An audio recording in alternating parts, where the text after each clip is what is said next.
Magandang buhay mga kalagas. So, pre, kumusta yung ano mo?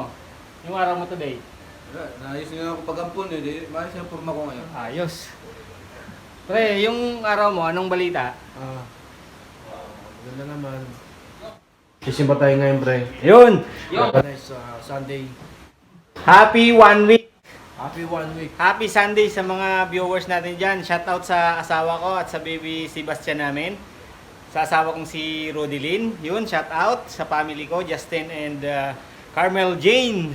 So, ayun, ito, 1 week na rin, nakasurvive na.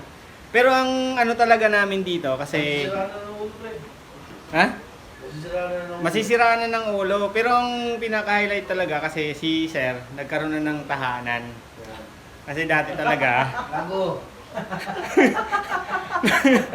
nagkaroon na siya ng tahanan dito sa amin. So, happy ka naman, Sir. Happy. Happy, oh, di ba? Pero hanapin natin si Boss Tony. Boss Tony, yun oh. Kumusta yung ano mo? Kumusta yung 1 week mo dito sa ano? So far, so good. Wow, kunting update lang.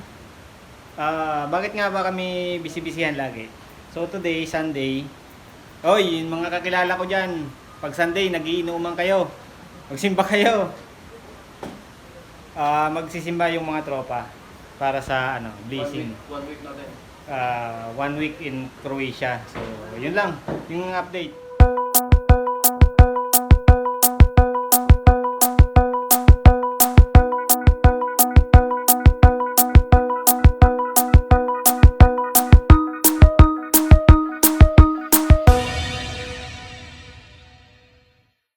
Kanila tayo na ganun. Ngayon, antay muna kami ng bus dito sa ano, labas kasi karamihan dito nagbabas talaga. Tsaka tipid lang.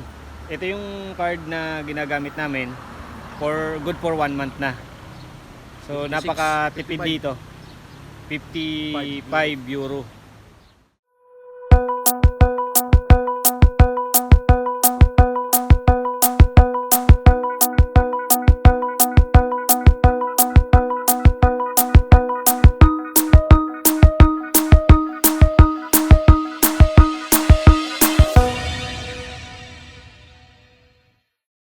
So again, nandito ulit kami sa Old Town, sa tourist spot nila. Nandito kami para mag-ikot muna at saka mag simba. Ano, kasama yung mga tropa peps. As of now, nakapag-atinda kami, na kami ng mass. Tapos pa lang, kahit di namin naintindihan, at least nasa puso na namin yung Panginoon. Feel namin. Feel yung yung Presence of God. Presence of God.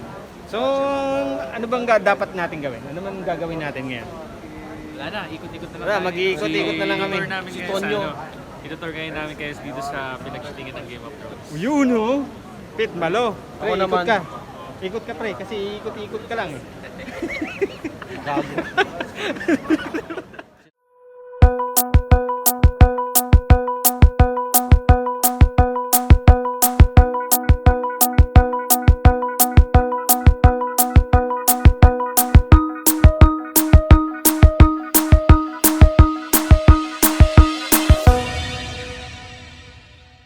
Gas, yung ano pala, yung mga store dito, yung mga supermarket, yung mga maliliit na tindahan kahit malaki, nakita namin na mga sarado sila. Ang bukas lang siguro dito pag sa city, yung bakery. Tapos yung iba, yung medyo malayo-layo na sa city, yung ano, kahit bakery sarado pa rin. Kaya pala doon sa briefing namin, pinapadala kami ng food kasi ito nga yung mangyayari. Yung parang pagdating nyo dito, kung sandi man kayo dumating dito, I'm sure gutom kayo kasi wala kayong mabibili, wala kayong mapupuntahan na iba. So kaya nga kami nagbaon talaga. Saan pa ba yung ruta namin? Ano yung? Yung ruta namin pauwi na mga kalagas. I-drop. So may hinahanap lang kaming yung establishment na pupuntahan namin by the next day para sa medical namin.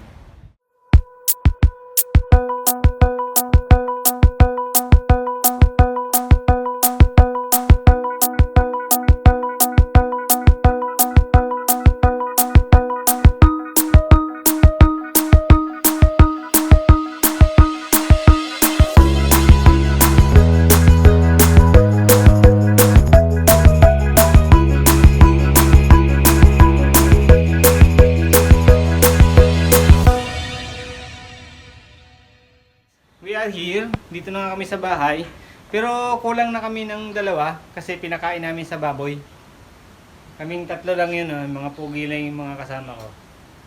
Yung dalawa, wala eh. Sablay.